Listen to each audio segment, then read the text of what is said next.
घर के जितने भी टास्क होते हैं या काम होते हैं उनको करते हुए अक्सर हमारे दिमाग में एक लाइन तो ज़रूर ही आती है। और वो ये कि घर का काम कभी ख़त्म होगा क्या। हमें ऐसा लगता है कि घर का काम जो है वो ख़त्म हो ही नहीं रहा।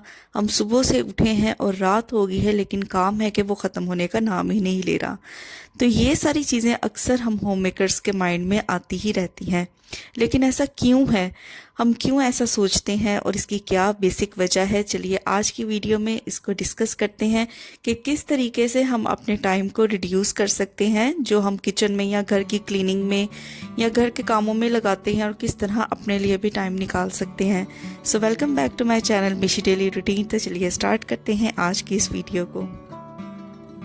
तो किसी भी काम को करने के लिए ना एक प्रॉपर टाइम मैनेजमेंट होना बहुत ही ज़्यादा ज़रूरी है, जिसको फॉलो करके आप अपने टाइम को जो आप किचन में या घर की क्लीनिंग में लगाते हैं, घर के कामों में लगाते हैं, उसको बहुत हद तक रिड्यूस कर सकते हैं और उस टाइम को आप किसी और काम में लगा सकते हैं।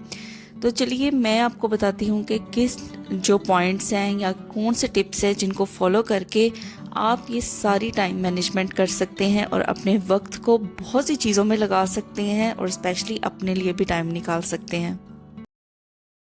तो देखिए, जैसे आप डे का आगाज़ करते हैं, दिन का स्टार्ट होता है, तो आप एक टू डू लिस्ट बना लिया करें कि कौन कौन से काम आज आपको परफॉर्म करने हैं, कौन से काम आज के लिए इम्पॉर्टेंट हैं। उन सब की एक लिस्ट बना लिया करेंगे, आपके लिए बहुत ज़्यादा। कौन से काम आज आपकी प्रायोरिटी लिस्ट में है उनको भी लिखा करें और मेंशन किया करें, जिनको आपको आज हर हाल में परफॉर्म करना है। और साथ ही साथ आपको ये टू डू लिस्ट बहुत ज़्यादा फ़ायदा देगी। आपको पता चलेगा कि कौन से काम आपकी प्रायोरिटी में है, किनको आपको पहले परफॉर्म करना है, और कौन से काम ऐसे हैं जिनको आप लास्ट में भी परफॉर्म कर सकते हैं। तो इस तरह की टू डू लिस्ट जो है वो आपको दिन के आगाज़ में ही बना लेनी चाहिए, ताकि ये आपको फ़ायदा दे और इसके अकॉर्डिंग आप अपने पूरे दिन की, अपने पूरे कामों की मैनेजमेंट कर सकें। Try to define your priorities means आप अपने उन कामों को पहले अहमियत दें जो आप समझते हैं कि जिनके ऊपर आपका ज़्यादा टाइम लगेगा और आज आपको वो हर हाल में परफॉर्म करने हैं। तो अपनी प्रायोरिटीज़ आप डिसाइड कर लें, ये आपके लिए बहुत ज़्यादा हेल्पफुल होता है। जैसे कि कोई एक मेजर काम अगर आपको आज दिन में करना है, तो सबसे पहले आप उसके ऊपर फोकस करें। लाइक मुझे आज क्लीन करनी थी ये कबर्ड, और ये बहुत ज़्यादा ना मैसी हुई थी और मुझे पता था कि इस कबर्ड को क्लीन करने में ना आज मैक्सिमम टाइम जाएगा। तो ये मेरी प्रायोरिटी लिस्ट में था कि इसको क्लीन करना है। अच्छा, जब आप देख लें कि एक मेजर टास्क आपको करना है जो बहुत ज़्यादा आपका टाइम लेगा, तो ये इट्स ओके कि उस दिन आप जो घर की सफाई है वो ना करें, क्योंकि एक दिन अगर आप घर की सफाई नहीं करेंगे तो कोई बड़ा इशू। तो इस कबर्ड के अंदर से मुझे वो कपड़े भी अलग करने थे जो बिल्कुल यूज़ नहीं हो रहे, और जो थोड़े बहुत कपड़े मैसी हुए थे उनको भी मुझे ठीक करके रखना था। सो ये प्रॉपर एक टाइम कंज्यूमिंग वर्क है, कबर्ड की क्लीनिंग करना और फिर सॉर्ट आउट करना कि कौन से कपड़े आपको रखने हैं और कौन से नहीं रखने। तो इसमें मैक्सिमम टाइम जो है वो आपका लगता है। तो अगर आप इस दिन के लिए मील प्लानिंग बहुत ही ऐसी करेंगे जो आसान कुकिंग हो, घर की क्लीनिंग अगर आप एक दिन के लिए नहीं करेंगे तो भी कोई इशू नहीं, और एक दिन अगर आप कोई ऐसा खाना बना लें जिसके ऊपर आपका टाइम कम लगेगा तो इट्स ओके, क्योंकि जो मेजर टास्क है जो आपकी प्रायोरिटी लिस्ट में है वो टास्क आपको पहले परफॉर्म करना है। जैसे मेरी प्रायोरिटी लिस्ट में आज कबर्ड की क्लीनिंग था।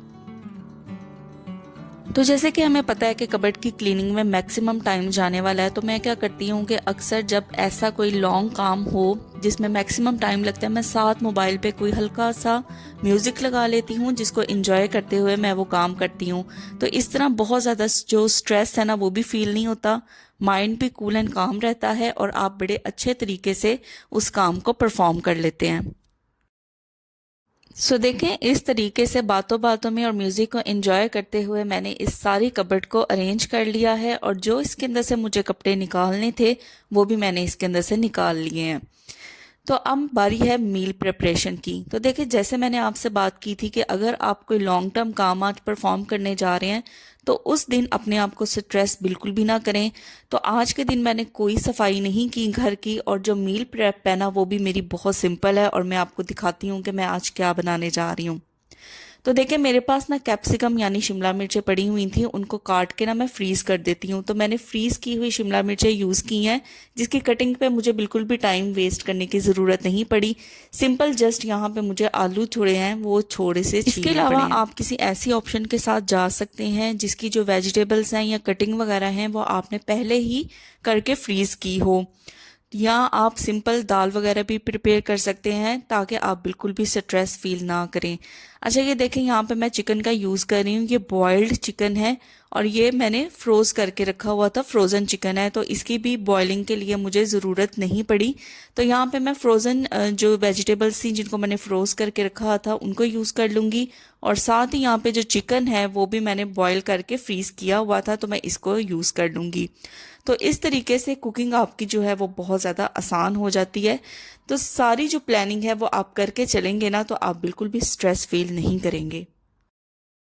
उसके बाद जो नेक्स्ट पॉइंट आ जाता है वो है बेसिक किचन टूल्स। देखें अगर आपके पास टूल्स है ना किचन के काम को आसान करने के लिए, तो उनको भी ज़रूर इस्तेमाल किया करें ताकि आप अपना मैक्सिमम टाइम जो है वो बचा सकें।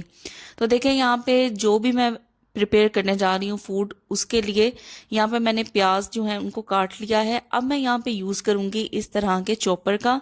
तो मेरे पास ये हैंड चॉपर है और इसका इस्तेमाल मैं करूँगी लाजमी, क्योंकि अगर मैं जस्ट अपने काम को फास्ट करना चाहती हूँ तो मुझे इस तरह की जो अप्लायंसेज हैं उनको इस्तेमाल करना चाहिए। क्योंकि अक्सर लेडीज़ क्या करती हैं कि अप्लायंसेज को निकालना पड़ेगा, यूज़ करना पड़ेगा, फिर उनको रखना पड़ेगा, इस वजह से वो यूज़ नहीं करती। लेकिन अगर आप किचन में अपना टाइम सेव करना चाहते हैं तो अगर आपके पास इस तरह के अप्लायंसेज हैं तो इनको यूज़ किया करें ज़रूर। तो देखिए सिंपल मैंने कटिंग बोर्ड पे जो प्याज थे उनको रफली मैंने काटा और इस हैंड चॉपर के ऊपर मैंने अच्छे तरीके से चॉप कर लिया। तो कितना ज़्यादा टाइम जो है वो मेरा सेव भी हो गया है और इससे जो कुकिंग प्रोसेस होता है ना वो भी फास्ट हो जाता है। तो इस तरह की अप्लायंसेस को ज़रूर यूज़ किया करें। तो ये देखिए इस तरीके से मैंने जो प्याज है उनको हैंड चॉपर में चॉप करके साइड पे रख लिया। सिमिलरली इसी तरीके से मैं जो टमाटर है ना इनको भी पहले मैंने रफली इस तरह से काट लिया है। अब मैं क्या करूँगी, यहाँ पे देखिए मेरे पास एक कंटेनर है, तो ये जो लहसुन अदरक का जो पेस्ट इस कंटेनर के अंदर आता है उसको मैं वॉश करके यूज़ कर लेती हूँ। तो मैं इसको और किस तरीके से यूज़ करती हूँ, तो देखिए एक तो मैं इसके अंदर दालें या चावल या कोई भी चीज़ स्टोर करने के लिए इसको यूज़ करती हूँ, एक मैं ग्राइंडिंग पर्पस के लिए भी यूज़ करती हूँ। तो वो मैं किस तरह से करती हूँ, वो मैं यूज़ करती हूँ इस हैंड ब्लेंडर को यूज़ करके। तो यहाँ पे मैं अपनी सेकंड अप्लायंस यानी हैंड ब्लेंडर का यूज़ कर रही हूँ। तो इस तरीके से आपको जो टमाटरों की पेस्ट है ना वो बनाने में बिल्कुल भी टाइम नहीं लगेगा, बहुत अच्छा टूल है। तो आपकी अपनी कन्वीनियंस के हिसाब से आपके किचन में जो भी टूल्स हैं उनका ज़रूर इस्तेमाल किया करें। तो विद इन नो टाइम आप देखेंगे जो टमाटर है ना उनकी पेस्ट बन के तैयार हो गई है। अगर वैसे ही आप प्याज और टमाटर हंडिया में ऐड करते रहे तो आपको पता है कि इन चीज़ों को प्रोसेस करने के लिए या इनको गलाने के लिए कितना ज़्यादा टाइम लगता है। लेकिन अगर आप टूल्स का यूज़ करेंगे अपना टाइम भी बचाएंगे और जो कुकिंग प्रोसेस है ना उसको भी फास्ट करेंगे। तो डू यूज़ किचन टूल्स। तो अब देखिएगा खाना आपका कितनी जल्दी प्रिपेयर होगा और बिल्कुल भी आप नहीं थकेंगे। तो नेक्स्ट टिप या पॉइंट जो यहाँ पे मैं आपके साथ शेयर करने जा रही हूँ वो है मल्टीटास्किंग। तो व्हाट इज़ मल्टीटास्किंग? मल्टीटास्किंग है कि एक वक्त में एक से ज़्यादा काम करना। लेकिन एक वक्त में एक से ज़्यादा काम कौन से करना, ऐसा ना हो कि आप दोनों ही वो काम सिलेक्ट कर लें जो हार्ड है। तो आपको एक हार्ड काम सिलेक्ट करना है और एक आपको काम ऐसा सिलेक्ट करना है जो आप जल्दी से कर सकें। तो देखिए जैसे मैं कुकिंग कर रही हूँ और मुझे पता है कि अभी खाना बन रहा है, वो चूल्हे पे है, तो साथ ही साथ मैं यहाँ पे कोई और काम कर लूँगी। तो किचन के अंदर रहते हुए कुकिंग को तो आपको अपने घर और अपनी रूटीन के हिसाब से मल्टीटास्किंग करनी है कि कौन से दो काम आप ऐसे साथ में परफॉर्म कर सकते हैं जो आपको स्ट्रेस ना दें और इजीली आप उनको हैंडल कर सकें। तो बेटर यही ऑप्शन होती है कि अगर आपने एक हार्ड काम सेलेक्ट किया है तो एक आप ऐसा काम सेलेक्ट करें जो सिंपल हो और इजी हो। तो देखिए कुकिंग करते करते यहाँ पे मेरा एक और काम भी परफॉर्म हो गया है, यानी मैंने सारे जो बर्तन है ना उनको भी वॉश कर दिया है। तो अभी मैंने जो खाना था ना उसको एक नज़र देखा है और उसको मैंने रखा है दम पे। तो 10 मिनट के लिए दम पे रहेगा, तो क्यों ना मैं इस टाइम को भी यूटिलाइज कर लूँ मल्टीटास्किंग में। तो यहाँ पे देखें, मैं सिंपल ये काम भी परफॉर्म कर लूँगी कि जितनी एम्प्टी बॉटल्स होंगी उनको रीफिल कर लूँगी आराम से। तो देखें, कुकिंग करते हुए मैंने 2 काम एक्स्ट्रा किए हैं जो बिल्कुल भी हार्ड नहीं थे। एक तो मैंने जो खाना बनाने के लिए बर्तन यूज़ हुए थे उनको अच्छे तरीके से वॉश कर लिया, और दूसरा जितनी भी एम्प्टी बॉटल्स थी उनको भी रीफिल करके मैंने रख दिया। तो आप देख सकते हैं कि मैंने किस तरीके से आज की रूटीन को मैनेज किया है। कबर्ड की क्लीनिंग मेरे सामने एक मेजर टास्क था, इसलिए मैंने घर की क्लीनिंग को स्किप कर दिया। मील प्रिपरेशन को मैंने बहुत ही सिंपल रखा, और मील के दौरान मैंने ऐसे टूल्स यूज़ किए जो मुझे कुकिंग में हेल्प आउट करेंगे और मेरी कुकिंग को फास्ट करेंगे। खाना बनाते हुए किस तरह मल्टीटास्किंग करें और किस तरीके से हम जो हार्ड काम है उसको पहले प्रायोरिटाइज करें। तो ये थी मेरी आज की वीडियो। उम्मीद करती हूँ कि आपको इससे बेनिफिट होगा। वीडियो पसंद आई है तो इसको लाइक करें, शेयर करें, कमेंट करें। चैनल पर नए हैं तो चैनल को ज़रूर सब्सक्राइब करें, और उन लोगों के साथ भी शेयर करें जिनको इन टिप्स की और इन रूटीन्स की बहुत ज़्यादा ज़रूरत है। तो मिलूंगी मैं आपसे फिर से नेक्स्ट वीडियो में। Till then take care, bye bye.